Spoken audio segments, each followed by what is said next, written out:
Welcome to Dateline Polk with news about your local county government. I'm your host, Leanne Thomas.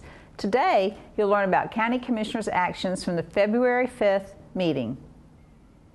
Board members approved a funding request of $1.2 million for the Polk County tax collector. A recent state mandate requires the tax collector's office to assume driver's license responsibilities by 2015. The tax collector is in need of a new facility in Lakeland in order to accommodate the new customers. Assistant Tax Collector Randy Hunt has more details on the project. Okay, well, in 2010, the legislature passed a bill requiring tax collectors throughout the state to take over driver's license services. As a result, we've been transitioning our offices to take over driver's license. In March of 2012, we accomplished that in Lake Wales, and we merged the driver's license office and the tax collector into one location. Today was about making that transition happen in Lakeland. We have purchased a building, or in the process of purchasing a building on Massachusetts Avenue in downtown Lakeland, in which we will merge and combine our tax collector office with driver's license services sometime in September or October. So today we were here to see if the board would provide some sort of funding or financing on that project to assist us with it, and they were very pleased to do that.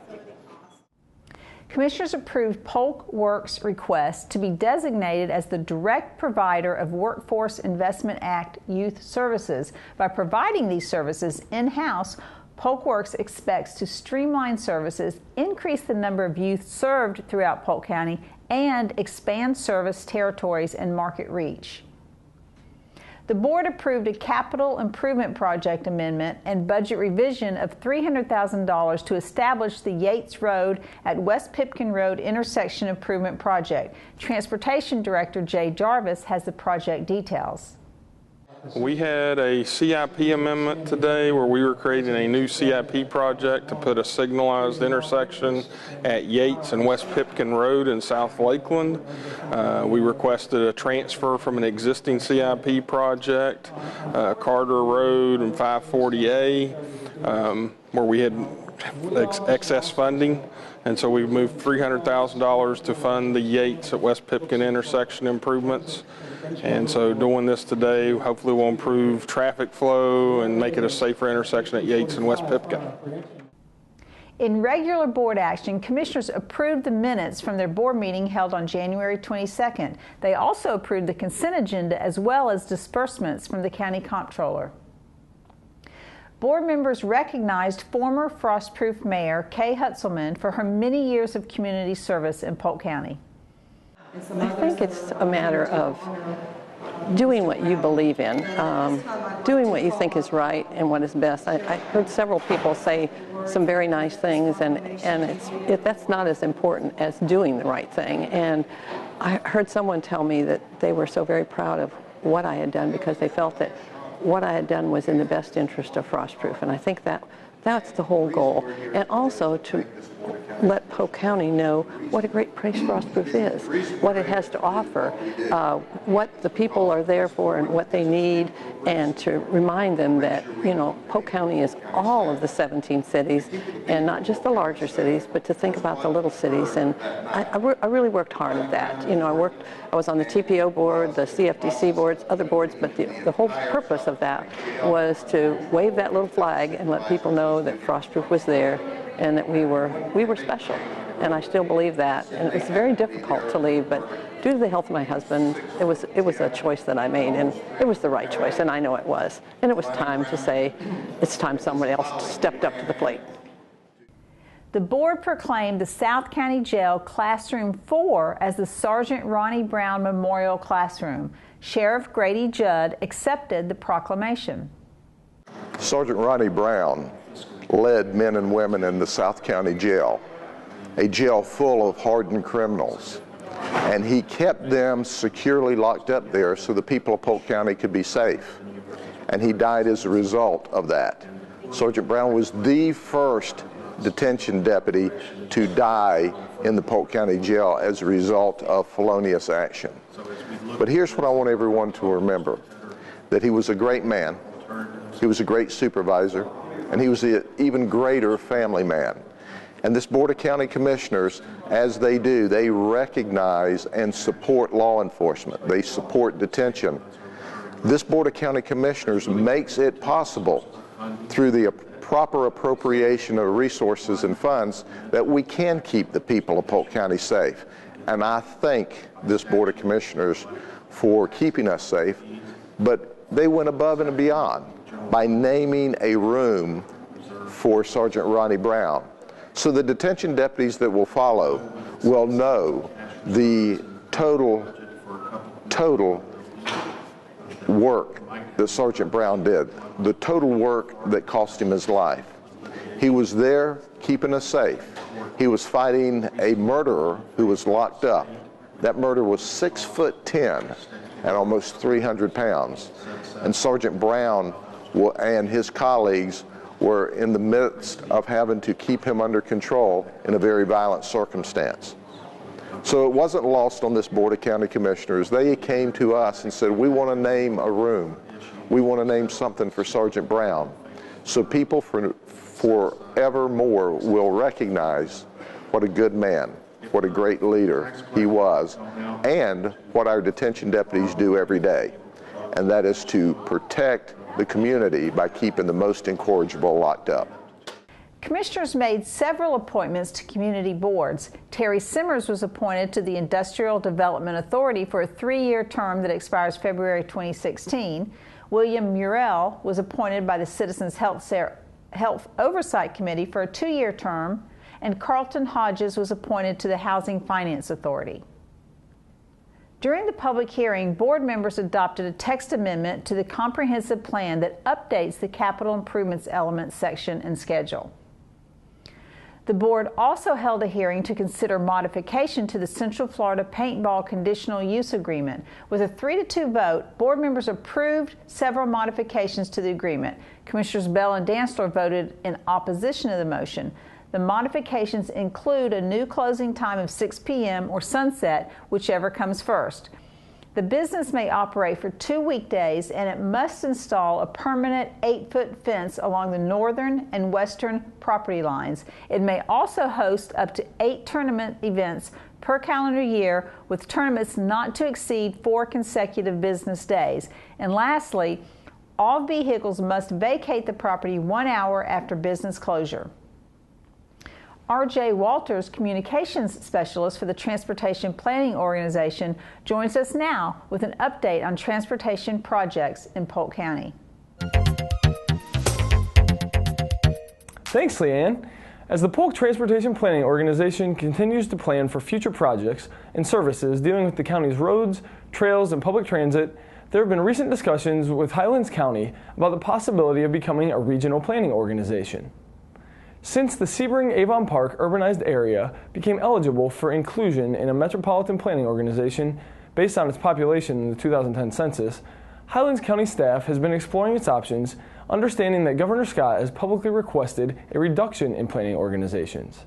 At this time, the TPO has made a statement of intent to be open to all possible future partnerships with Highlands County in the best interest of county residents and the state. It appears for now, though, that Highlands County officials are headed down a different road of exploration than partnership with Polk, according to recent action of the Sebring and Avon Park City Councils. Both councils recently voted to propose the creation of a 6-county metropolitan planning organization that would include Highlands, DeSoto, Glades, Hardy, Hendry, and Okeechobee counties. Here in Polk, the TPO remains committed to educating and engaging the public to ensure safer, more accessible transportation options, and that commitment is reaching new heights with the announcement of the TPO's first ever Transportation School. Transportation School doesn't involve driving around orange cones or playing the childhood game red light, green light, but it promises to be interactive and eye-opening nonetheless. There will be cutting-edge dialogue and respected speakers that include FDOT District 1 Secretary Billy Hadaway, as well as professionals from the Center for Urban Transportation Research and the Florida Turnpike Enterprise. Starting March 21st, there will be 7 bi-weekly courses held from 6 to 7:30 p.m. at the Polk History Center in downtown Bartow. Transportation School is free of charge, but limited to the first 35 people who register. To learn more, go to the Polk County website. You can also call the TPO at 863-534-6709. Now, let's get up to speed on some of the larger scale construction projects that you will continue to encounter in your travels around Polk County. US 98's transition from 4 lanes to 6 continues from Brooks Street to Edgewood Drive in Lakeland. While there are daytime construction activities to be aware of, there should be no major impacts on traffic the next several weeks. But on SR 60, west of US 98 to west of US 17, drivers can expect delays over the weekend as the SR 60 US 98 intersection is expanded. From 9:30 p.m. on Friday, February 8th, through 5:30 a.m. on Monday, February 11th, the intersection will reduce to 1 lane. For bikers and pedestrians, access to the Fort Fraser Trail nearby continues to be open on westbound SR 60 and closed on eastbound SR 60. For more information on the project timeline or for regular updates, go online to idriveus98.com. On SR 60 from east of Allen Loop Road to west of Peace Creek and from east of Peace Creek to US 27, drivers should be alert and cautious on long stretches of the highway where contractors are placing sod on the shoulders throughout this week. Staying near to the county seat, construction continues on the Bartow Northern Connector Road project from US 98 to US 17. Currently, intermittent lane closures on US 17 are expected from 9 a.m. to 4 p.m. and 7 p.m. to 6 a.m. on the inside northbound lane and alternating between the inside and outside southbound lanes. In the Davenport area, crews are working on expanding US 27 from 4 to 6 lanes from north of Ritchie Road to south of Berry Road. This week, motorists will experience traffic shifts on northbound and southbound US 27 on Waverly Barn Road and on Dunson Road. Further south, SR 37 is getting revamped at the Mulberry Bridge south of SR 60 over the Alafia River. Beginning the week of February 11th, crews will widen the existing 2-lane roadway to a 4-lane roadway separated with a median from Dean Street North to southwest 4th Street. The north end of the project from southeast 4th Street to southeast 3rd Street will include resurfacing the existing 4-lane roadway. The existing 2-lane bridge over the North Fork of the Alafia River will be replaced with 2 twin bridges to accommodate 4 12-foot travel lanes, bike lanes, and sidewalks.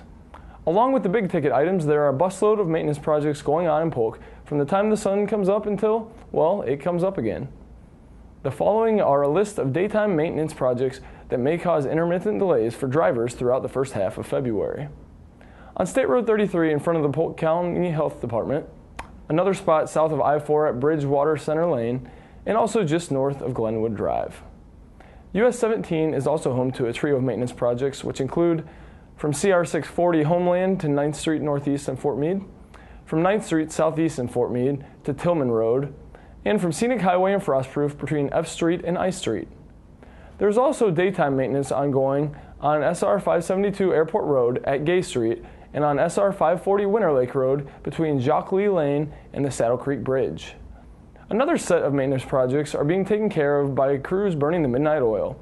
Drivers can expect intermittent delays and lane closures during the nighttime hours in the following areas: I-4 eastbound between exit 25 Hillsborough County Line Road and exit 28 US 92 Memorial Boulevard, US 17 from north of Avenue K Northwest and also at Avenue I Northwest, SR 37 north of Carter Road and on South Florida Avenue at McDonald Street, US 92 at Memorial and Old Dixie Highway, US 27 at Home Run Boulevard, and on SR 33 south of East Robson Street.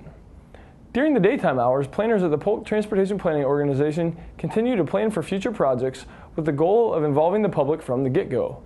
To learn all that is happening with the roads, trails, and public transit, feel free to tune in to PGTV for the next TPO board meeting on February 14th. It will be broadcast live at 9 a.m. and replayed again at 6 that evening. In the meantime, stay up on transportation-related news by liking the Polk TPO on Facebook or by following us on Twitter at Polk TPO. With information and updates on the planning that moves Polk, I'm RJ Walters. To keep current with programs in progress in the county, visit us online at polk-county.net or follow us on Facebook and Twitter. We also encourage you to join us at the next scheduled board meeting at 9 a.m. on Tuesday, February 22nd.